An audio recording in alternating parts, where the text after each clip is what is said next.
Hi YouTube, this is John Wayne in the Flash. Welcome back to our channel. Today we're going to be going over my Ruger 580 series Mini 14 ranch rifle. This gun started life as a standard Ruger Mini 14 ranch rifle, 18.5-inch barrel, nothing fancy at all here. And over the period of about a year and a half, this is what the gun has turned into. In this video I want to go over all the things that I did, and I hope you enjoy it. Thanks. Alright, we're going to start at the front of the gun, go over everything that's been done to it, and hope you enjoy this video. Here we go.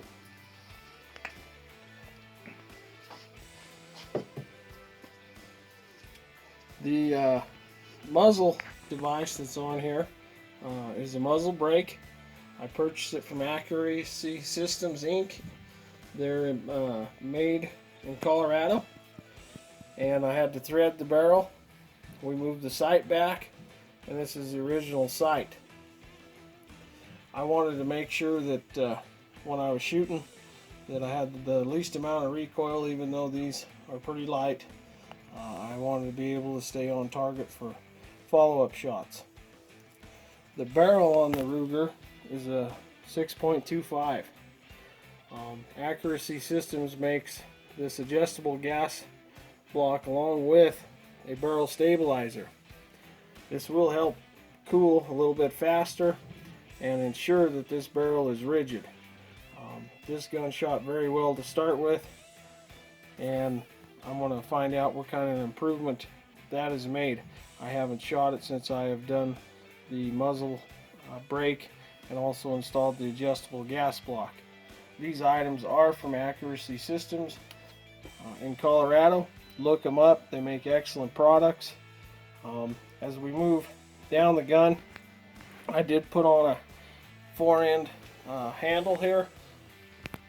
Not sure I'm going to keep it, but I'm going to try it out. The bottom of this stock has a Picatinny rail. I also have a battle handle with the bipod that pops out. It's pretty slick. Let's do it like this. Makes a nice grip. Pop it. You can shoot the gun that way. Also detaches quickly. As you move further down the gun, you notice that I have a arch angle stock. It's the precision stock. I'm not going to list descriptions and where to get all this stuff. If you like the products, look them up, check them out for yourself. Everything I purchased on this gun was what I thought was the best product available. Then I did it with my own money and that type of stuff. So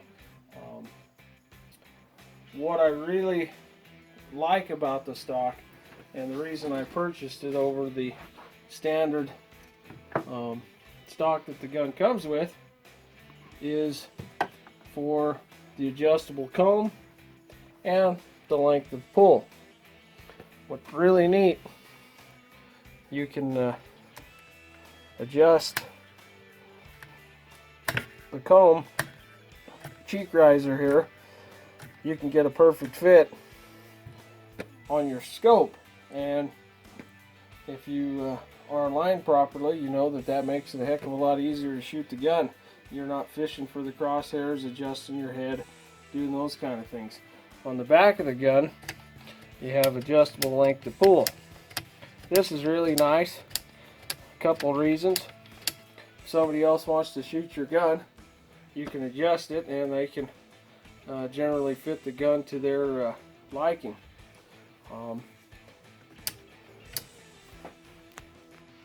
Okay, I want to show you guys what I did to the trigger on this gun, and a couple of the other modifications that were made.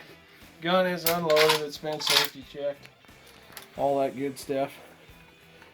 If you can see under here, get the camera angle just right, there is a set screw. We did a trigger job on this gun. Rugers have a 2-stage trigger. You gently pull it. When it gets to right there, it breaks. That screw in the back is an over travel. The trigger won't go any further than that.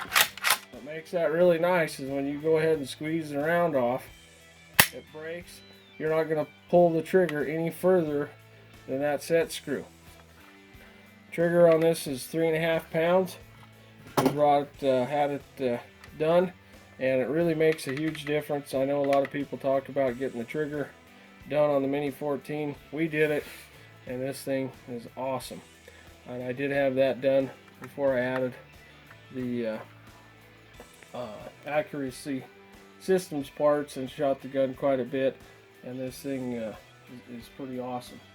And we will have some shooting videos with this gun. Another thing I did, you can see here, the top of the bolt is chrome. The reason is it's polished. What happened when I first got the gun, I had a bad extractor. I had to replace the extractor and plunger and the little spring that goes in there. Really not a tough thing to do. Probably could have called Ruger and said, hey, send me one, all that kind of stuff. Found the parts online, ordered them, had them within a couple of days, fixed it myself, and the gun really shoots and pulls the ammo out. This gun functions just absolutely reliable.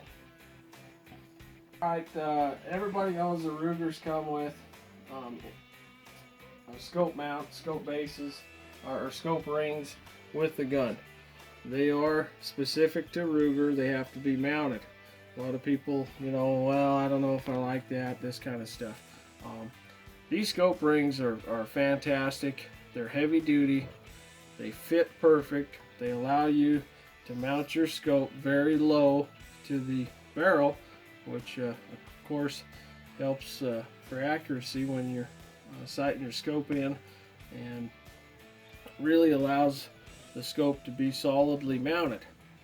This scope is a 2x7 Leopold VX1. It's not a super expensive scope. I think the MSRP is around $230. It has a 1-inch tube, and I put some Butler Creek lens covers on it, and makes a super reliable scope. 2x7. This thing will get me out there as far as I want to shoot it, 200 to 300 yards.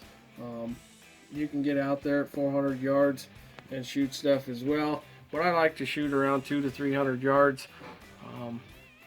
That's just where I feel comfortable shooting.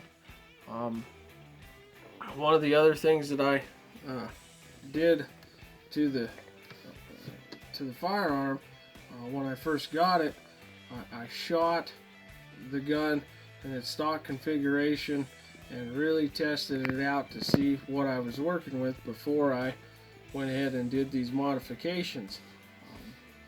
I didn't want to spend a bunch of money doing things to the gun just for looks or those type of things where I seen something, oh, that looks cool, this looks cool, and you end up with a bunch of stuff on your gun.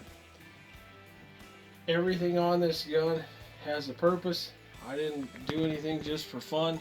I wanted to have the best Ruger Mini 14 that I could come up with without changing out the barrel. Some guys have done that even on these newer ones, and they have very accurate guns. This thing shoots, before I added the adjustable gas block, barrel stabilizer, and muzzle brake, this thing would shoot 1.5 inch groups at 100 yards very consistently.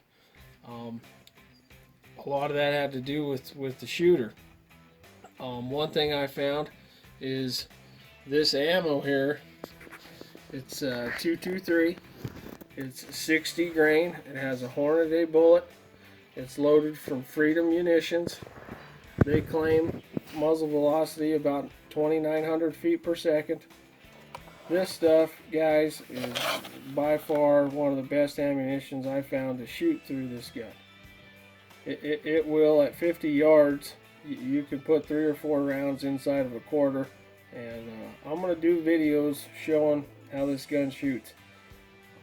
A couple more things, guys, I forgot to mention doing the video. I added an extra power guide rod spring. This will ensure that I get a round strip from the magazine. Accuracy Systems provided that. They also have a buffer that will eliminate some of the slam from these guns. They really do rock the rounds through it, and when that comes back, it can cause a little distortion when you get ready to shoot the next round. That's supposed to eliminate some of that. The really neat thing with this adjustable gas block is it has the ability to tune the gas level down. So instead of throwing shells 20 or 30 feet away from you, you can really slow that down and be able to reduce some of the impact of this. I'm really looking forward to shooting it. We're going to have some videos showing all that. And Mini 14s to me are one of the neatest 223 5.56 guns out there. I shoot 5.56 through this all the time. Yes, it does say you can do it in the owner's manual, so we won't get on that subject. These things rock. I mean, you can't find a more reliable gun. They're expensive, they're heavy, but man, do you get a quality firearm. I just, really can't see toting around other guns when you can buy something like this and know that when I purchase this gun will last me all my life. I really don't think you can wear one out. If you did, congratulations to you. That's a heck of a lot of shooting. Final thoughts on the Mini 14. I hope you guys like the review. Any of the things that I purchased, look them up, check them out.